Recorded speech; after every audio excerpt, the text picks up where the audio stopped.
morre, uma criança, naturalmente vem aquele pensamento, tinha uma vida toda pela frente, quantas coisas podia realizar? E é verdade.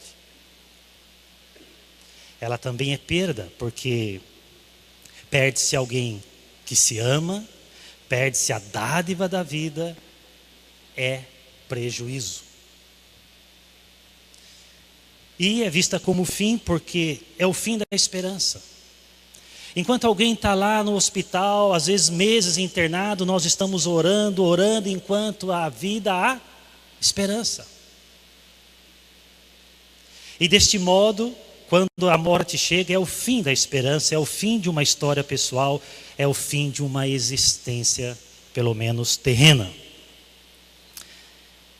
Irmãos, a sepultura sempre vence no final.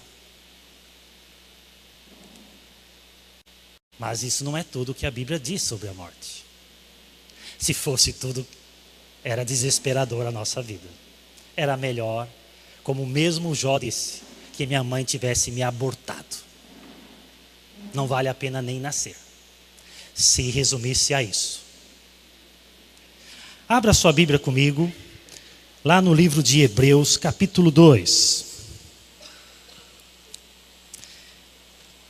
Hebreus capítulo 2. Você sabe que o livro de Hebreus trata muito do ministério de Cristo. Ele como profeta, ele como sacerdote, ele como próprio sacrifício, ele como o próprio tabernáculo. E aqui no capítulo 2, você pode até depois ler o capítulo 2 todo, especialmente a partir do versículo 5, vai falar da encarnação de Cristo. E o versículo 14 e 15, então, diz assim: portanto, visto que os filhos, nós, as pessoas, seres humanos, são pessoas de carne e sangue, ele, se referindo a Jesus, ele também participou dessa condição humana, é a sua encarnação. Propósito, para que sua morte derrotasse aquele que tem o poder da morte. Isto é, o diabo. E que mais? E libertasse aqueles que durante toda a vida estiveram escravizados pelo medo, algumas versões falam, pelo pavor da morte. Então, falando do maior propósito da encarnação de Cristo, não é o único, mas talvez o maior propósito, Cristo se encarnou. Ele participou daquilo que chama-se o texto de carne e sangue. Ele se tornou um de nós. E ao se encarnar e participar dessa condição, o autor está dizendo que o propósito é duplo. Por sua morte derrotasse aquele que tem o poder da morte, o diabo. E o segundo propósito, e libertasse aqueles que durante toda a vida estiveram escravizados pelo pavor da morte. É um duplo propósito aqui na sua encarnação. Meditemos um pouco em cada um deles. Derrotar e libertar. O que chama muito a atenção é que é por meio daquilo que se normalmente vê como derrota, que é a morte, é por meio da morte que Cristo vence a morte. Isso é extremamente paradoxal, que Cristo usou a morte para destruir o poder da morte. Deste modo, muito interessante o comentário de John Stott, ele diz assim: a afirmação cristã de que a realidade é o oposto da aparência. O que ali na cruz se apresentava, e que em certo sentido era como a derrota do bem pelo mal. A cruz sempre foi símbolo de derrota. Milhares de pessoas morreram crucificadas. A história conta que numa certa tarde 2.000 pessoas foram crucificadas na cidade de Séforis, por causa de uma rebelião judaica. Então a morte em cruz era vista como derrota, era uma pena de morte, era para criminosos. Não há alegria, não há vitória. Mas aqui o texto está nos dizendo algo que nunca ninguém podia imaginar. Aparentemente a cruz é a derrota do bem pelo mal. E sempre foi. Mas numa certa sexta-feira foi tudo diferente. Tão diferente que aquela sexta-feira agora chama Sexta-feira Santa. E assim, mas era também e mais certamente a derrota do mal pelo bem. Diante de milhares de mortes na cruz, uma foi diferente. O mal será derrotado na morte de cruz.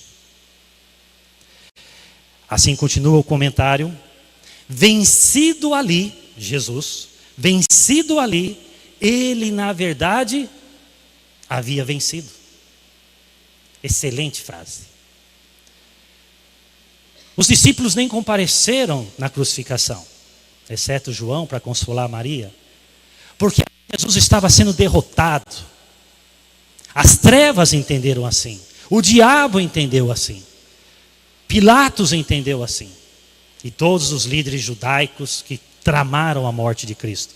Mas vencido ali, na verdade, ele estava vencendo. E ainda mais, esmagado pelo poder impiedoso de Roma, ele, Jesus, na verdade estava esmagando a cabeça da serpente, conforme fora predito lá em Gênesis 3,15, a primeira profecia sobre o Messias. A vítima era o vencedor. E a cruz ainda é o trono de onde ele governa o mundo. É aquilo que o apóstolo Paulo vai dizer mais tarde. A cruz, o evangelho é um mistério. Um mistério que nenhuma mente imaginou. Um mistério que agora é revelado, que o coração imaginou, que nenhum olho viu, que nenhum ouvido ouviu. Deus preparou a cruz e a morte de cruz para vencer a morte da humanidade. Isso é absolutamente incrível. Pela morte, o vencido se torna vencedor.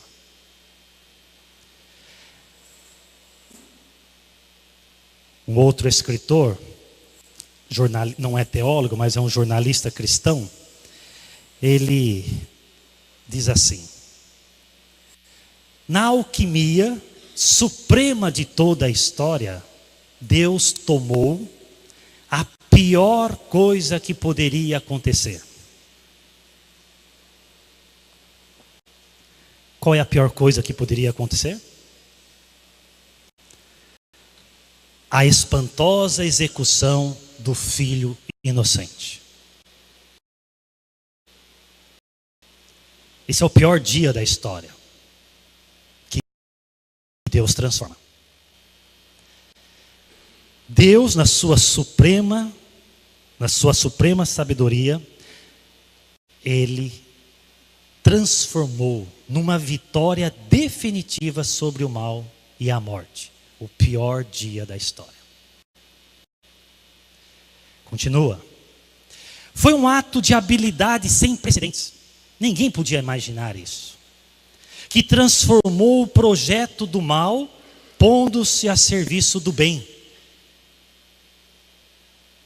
E assim, o inimaginável sofrimento da cruz foi plenamente redimido. É por suas feridas que somos curados.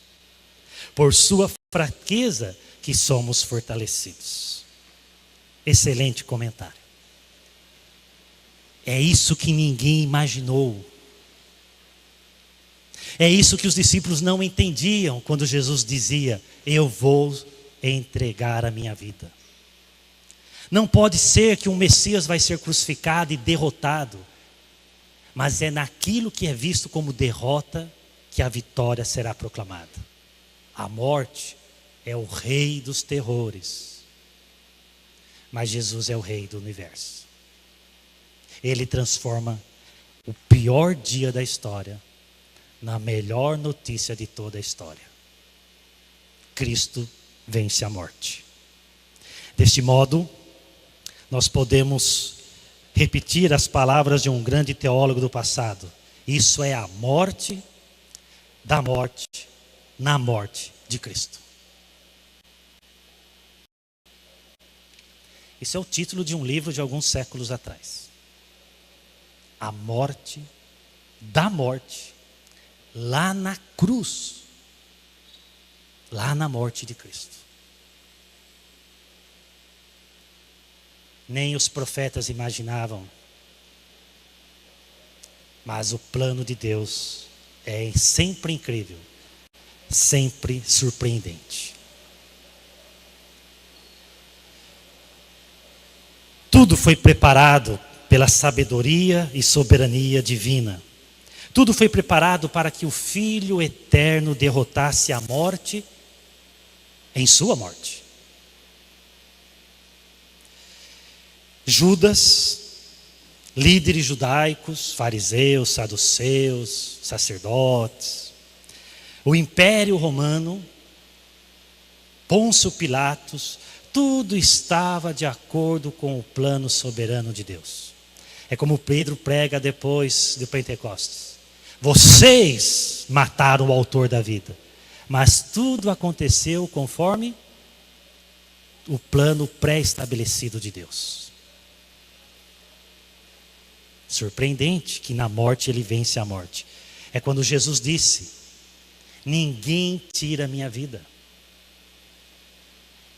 Eu a dou espontaneamente. Se Jesus não tivesse dado a sua vida, ninguém tiraria a sua vida. E ele deu a sua vida porque esse é o plano de redenção. Naquilo que é visto como derrota, naquilo que assusta a todos nós, a morte, ele vence a morte. É isso que o autor de Hebreus está dizendo. Ele se encarnou, ele se fez um de nós, ele se revestiu de carne e sangue com o propósito de derrotar a morte por sua morte.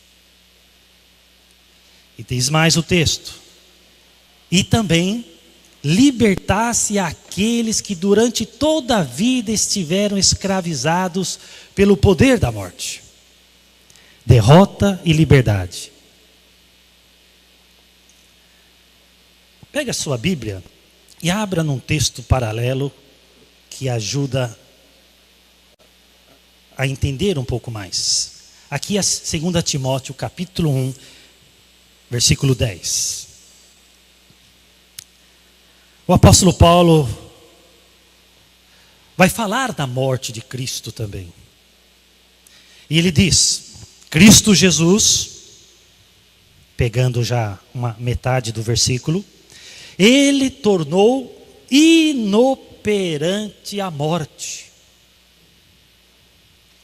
Só Deus pode fazer isso. E trouxe à luz a vida e a imortalidade por meio do Evangelho. O Evangelho é a morte de Cristo e sua ressurreição. Então, Cristo, ali na cruz, onde é visto como derrota, ele torna inoperante a morte. Ele tira a força da morte. Uma palavra que pode ter várias traduções: colocar fora de ação, tirar o seu poder, tornar ineficiente ou impotente, anular e inutilizar.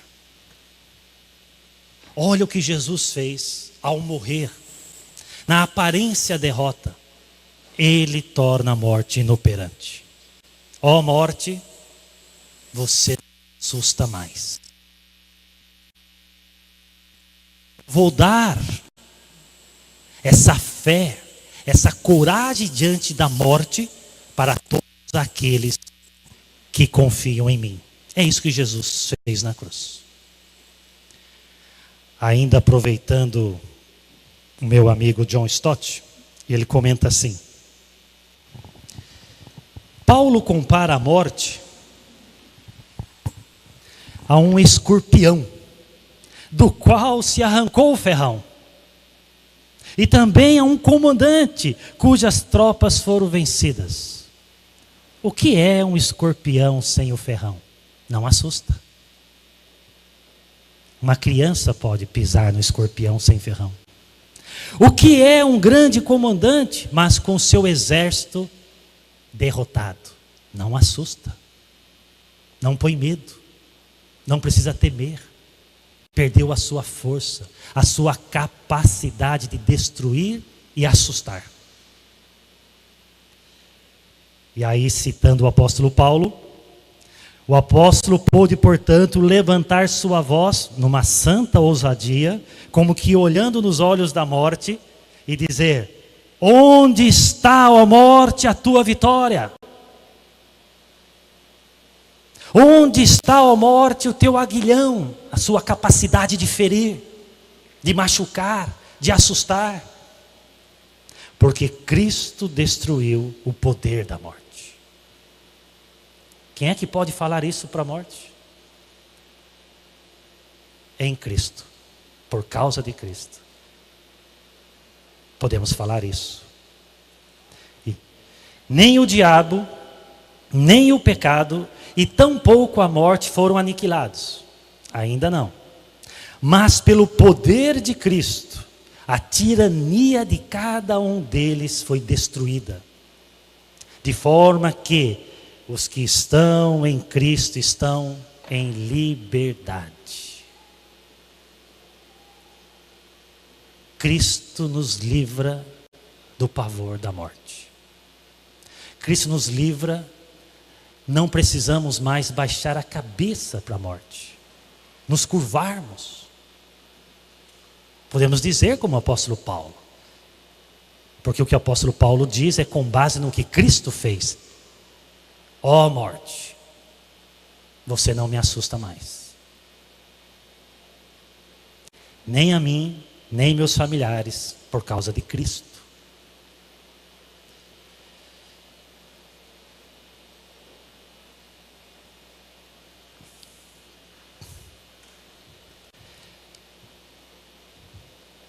Essa moça chama-se Mariana.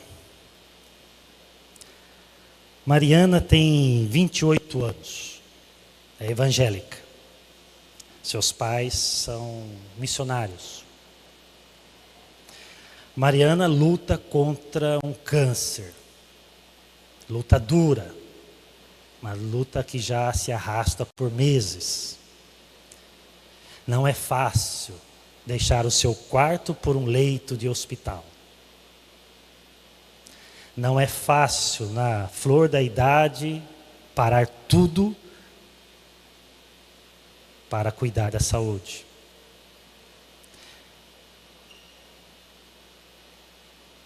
Eu não conheço ela pessoalmente, mas por amigos em comum e através de mídias sociais, comecei a acompanhar um pouco a vida dela e a orar por ela.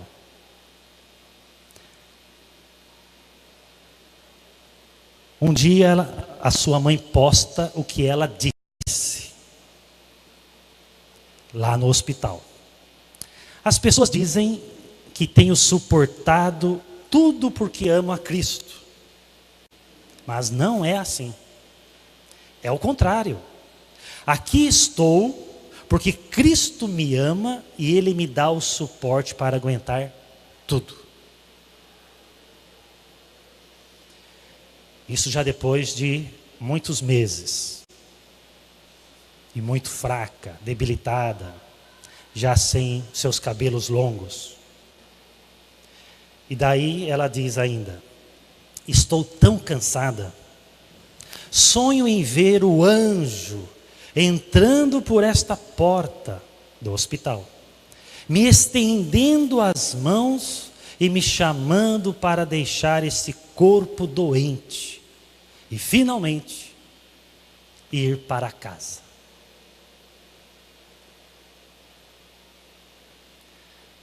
Mariana tem medo da morte?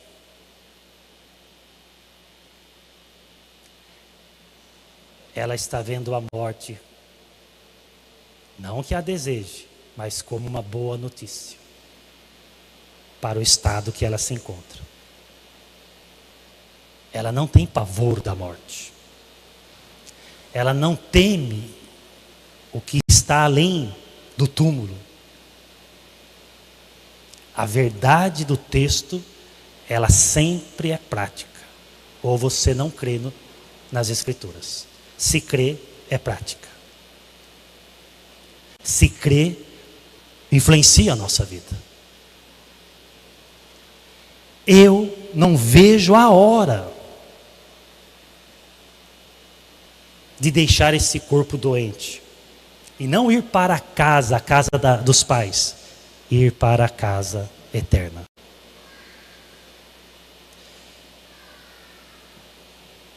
E de fato, há poucos dias do Natal do ano passado, ela não está mais doente.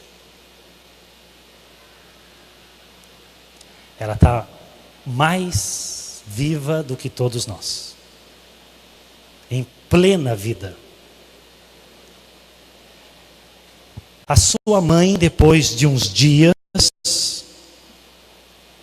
sofrendo obviamente com a morte da filha, a senhora Vivienne, a sua mãe que sempre vinha postando as lutas do coração dela como mãe, ela colocava uns textos que eram emocionantes e às vezes era difícil de ler, porque era uma mãe vendo a sua filha perdendo a vida. Mas depois de uns dias da partida da sua filha, ela diz assim, surpreenda-se com o que a mãe disse: estamos verdadeiramente felizes por nossa Mariana ter chegado em casa. Uma mãe perde a sua filha e olha o que ela diz. Estamos felizes por ela. Afinal, quando temos Cristo, aí que está a diferença total. Ansiamos por este dia glorioso de ir para casa. Em nenhum momento lamentamos sua partida. Por ela. Por causa dela. Qualquer coisa, por mais incrível e boa que seja, que nós vivemos aqui, lá é superior.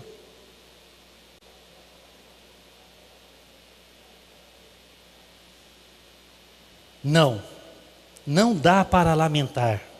A Mari perdeu isso ao morrer, né? Jamais.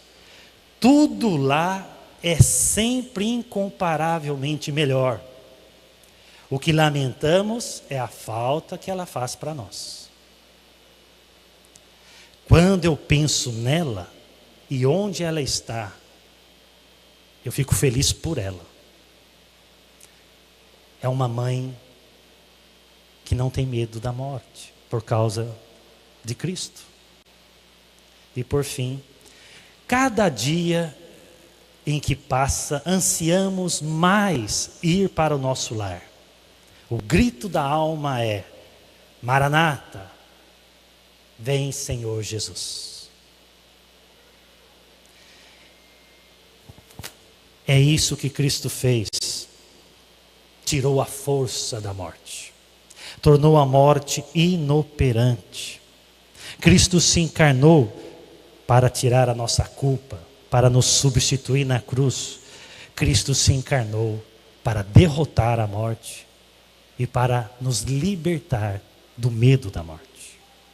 Ao ponto de dizer, o nosso melhor dia é o nosso último dia. Essa é a ousadia da fé cristã. Do que Cristo fez.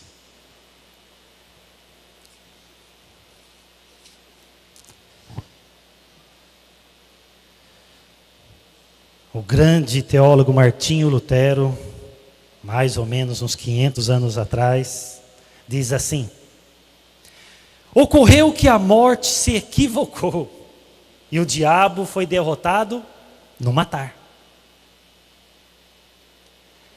Eu fico assim, fascinado com as palavras. É isso que aconteceu na cruz.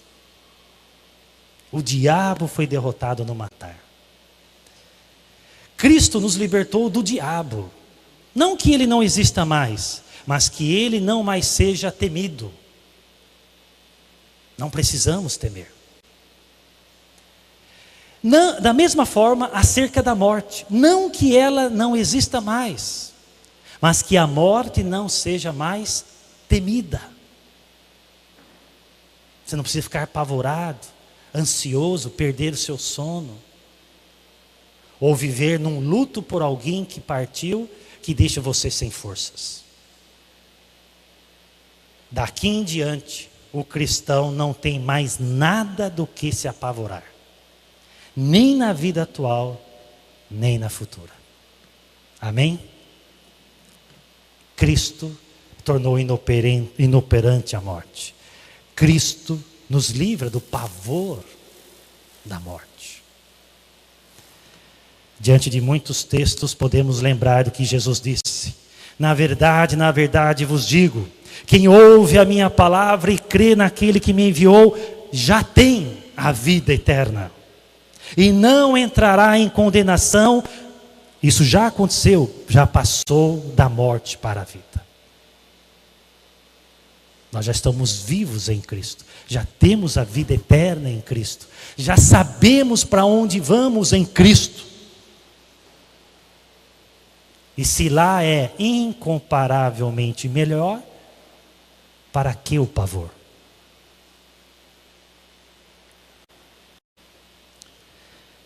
E concluindo,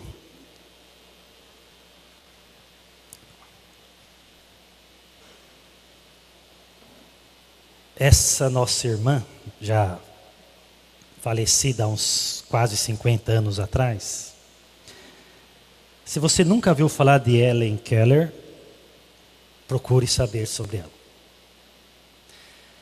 A história de vida dela é impressionante. Ela, com 1 ano e meio de vida, 18 meses de vida, uma doença desconhecida, fez com que ela ficasse cega e surda. A complexidade disso numa criança é grande. Como uma criança cega e surda vai se comunicar com seus pais e com o mundo? Se é só cego, você tem os ouvidos para aprender. Se é só surda, como minha mãe é, você tem os olhos para poder se comunicar. Mas cega e surda é muito complicado. A história conta que ela teve uma infância terrível, dramática. Era uma criança muito difícil, que gritava, tinha acessos de fúria, de raiva. Como lidar? Não dá para comunicar-se com uma criança. Mas alguém com muito amor que Deus providenciou e investiu na vida dela. Ela cresce e ela se torna uma cega e surda que se formou em filosofia. Ela incrivelmente se torna escritora. Ela trabalha pelos direitos das mulheres e em defesa dos direitos sociais. Ela se torna uma bênção. Ela foi a primeira pessoa cega e surda a fazer um curso superior da história. Mas o que mais é fascinante na sua vida é que ela encontrou o perdão em Jesus. E um dia ela diz assim: por 3 motivos agradeço a Deus todos os dias de minha vida. De toda a sua luta de deficiência, ela era grata. Por 3 motivos. Agradeço a oportunidade de conhecer suas obras. Eu fiquei pensando nisso. Ela não pôde contemplar a criação. Ela nunca ouviu um pássaro E ela é grata. Agradeço profundamente a dádiva de ter em minhas trevas a lâmpada da fé, a salvação. E acima de tudo, agradeço do fundo do meu coração o fato de ter outra vida para ansiosamente aguardar. Uma vida de júbilo, com luz, flores e canções celestiais. Ela tem medo da morte? Há uma ansiedade, uma alegria, se almeja a outra vida. Porque Cristo venceu a morte em sua morte. Cristo promete ressurreição. Cristo nos livra do pavor, do temor. Ó morte, onde está a tua vitória? E como disse a senhora Viviane, mãe de Mariana, cada dia que passa ansiamos mais para nosso lar. O grito da alma é: Maranata, vem Senhor Jesus. Vamos orar.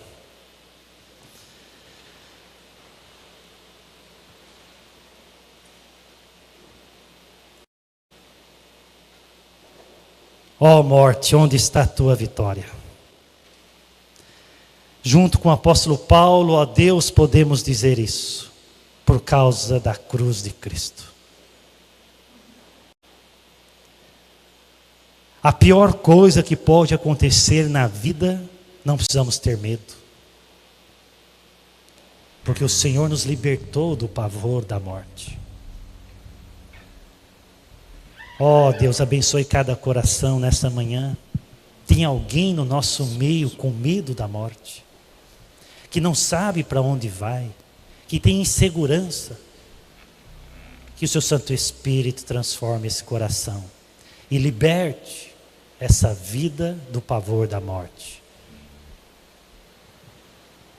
Ó Senhor Jesus, livra-nos de sermos temerosos, livra-nos de ficarmos agarrados a uma vida que é transitória. Nós dizemos: Maranata, vem Senhor Jesus. E obrigado que podemos dizer: estar contigo é incomparavelmente melhor. Não temos medo, porque o Senhor nos libertou do medo. Tu és a nossa vida. Em teu nome. Amém.